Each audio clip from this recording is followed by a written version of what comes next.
کتونکو د پروګرام په دې برخه کې زه موجود یم په هغې ځای کې د کوم ځای نه چې د علم رڼاګانې خورېږي، یعنې درګاه جامعه سبحانیه رضویې ته راغلی یم. دلته کې به مونږ د ستر عالم دین کوم چې مذهبي اسکالر دی، لوی عالم دی، مفتی فضلي جمیل رضوي، او د هغه سره سره کوم چې دلته کې کوم عالمان دي د هغوی سره هم خبرې اترې کوو او د هغوی نه به دا اورو چې د پولیو د خطرې ماشومانو لپاره څومره ضروري دي او موږ له څه کول پکار دي. کوم چې کمپین روان دی چې د پولیو د ټیمانو سره موږ په کوم طرز باندې د هغوی مرسته وکړو چې زموږ د ملک نه د کومه ناروغي چې راځي، ماشومان چې د دې نه متاثره کېږي، چې د دې مخنیوی وشي او د دې ماشومانو کم سباون چې د کم زندګي چې ده چې هغه بیا روغه وي او روښانه وي. کتونکو مینوالو دلته به موږ د دوی سره خبرې اترې کوو. تاسو هیڅ چېرته مه ځئ، موږ سره اوسئ. اعوذ باللہ من الشیطان الرجیم، بسم اللہ الرحمن الرحیم. قال رسول اللہ صلی اللہ علیہ وسلم لکل داء دواء. دنیا کی مختلف تکالیف راځي، من جمله د هغې نه بیماری دي، او په بیمارو کې یو مهلکه بیماری چې اکثر په معصومانو باندې اټیک کوي، هغې ته پولیو بیماری وایي. دغه پولیو بیماری دونه مهلکه بیماری ده چې معصوم بیا بالغ هم شي او عمر رسیدم شي، خو د دنیا د کار روزګار نه وځي. څومره چې ضرورت ډېري دومره حکمرانان هغې ته زیاته توجه کوي، ځکه حکومت وقت زمونږ اسلامی جمهوریت پاکستان د پولیو مهم دپاره په کروڑونو باندې په اربونو باندې روپۍ لګوي. هغې دپاره ویکسین راغواړي او معصومانو ته مفت لګوي، کور په کور باندې په لاره په هسپتالونو کې په روډونو د پاسه. دا دونه غټ مهم چې چلیږي، دا دلالت په دې باندې کوي چې دا بیماری مهلکه بیماری ده او کوشش پکار دی چې د دې نه خپل معصومان بچ کړي شي. یقینا چې د ټولو نه اول په حیثیت د یو دیني سکالر زه دا خبره کوم چې په دې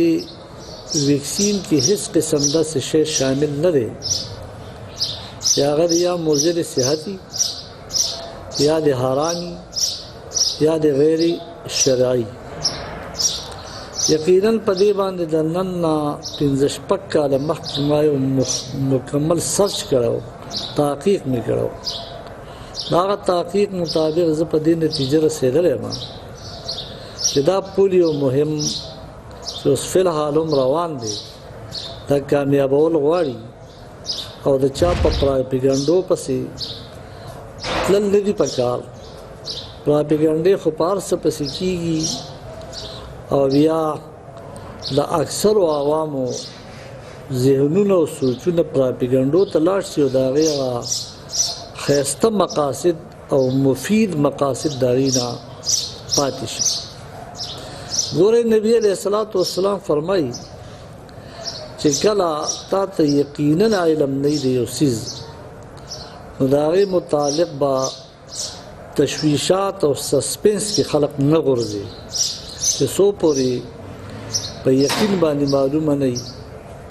څومره اسلامي سزاګانې چې د دې لپاره د ګواهۍ ولې مقرر دي چې صرف په ظنیاتو باندې، صرف په شبهاتو باندې، صرف په پراپیګنډو باندې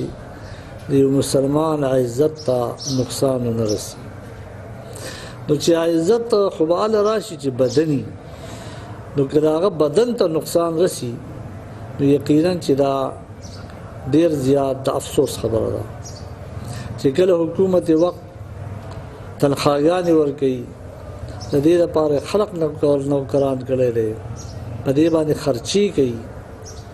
او رعایه غواړي دا عوام غواړي دا چې حکومت ته موږ ریلیف راځي.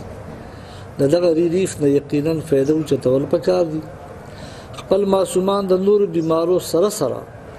د پولیو د بیمارۍ نه د بچ کولو لپاره د ویکسینو استعمال چې یو جایز او حلال علاج دی دې طرف ته توجه ورکول پکار دي چې زموږ ماشومان صحتمند دي او چې صحت وي نو عبادت به مو کی او د دنیا روزګار به مو کی. الله تبارک وتعالى جل شانه دې دغه د پولیو بیماری د کل پاکستان د ټولو مسلمانانو بلکې د انسانیت په بنیاد باندې د ټولو دنیا د الله دغه مهلک بیماری ختم کی او نور مهلک بیماری د الله جل وعلا شان ختم کی. وما علی الا البلاغ المبین. گورنمنٹ اف پاکستان د طرفنا په مختلفو وختونو کې د پولیو ټیمونه ګرځي. زما ټول عوام الناس ته دا درخواست دی چې د دیو سره پول کوآپریشن وکړي ځکه چې د پولیو خطرناک مرض دی او د دې علاج سره کم چې گورنمنٹ اف پاکستان کوي چې د دې سره د معذوري په دې ملک کې او د مرض په دې ملک ختم شي. د ټول ریاست دا یو کاوش دی دا یو سټرګل دی چې دا بیماری چې کومه ده زر تر زره دا ختم شي. پای کې به زمونږ هم څه ذمہداري جوړیږي چې حکومت دومره سپورټ کوي او تاسو دروازې ته هغوی یو کمپین سیستم جوړ کړی دی او هغوی درځي او باقاعده هغه د ویکسینیشن عمل شروع وي نو زمونږ ذمہداري هم جوړیږي او دا زمونږ ذمہداري ده چې مونږ هم هغوی له یو قسم د سپورټ وکړو او مرسته ورسره وکړو او په دغه کمپین کې ورسره مونږ هم شامل شو.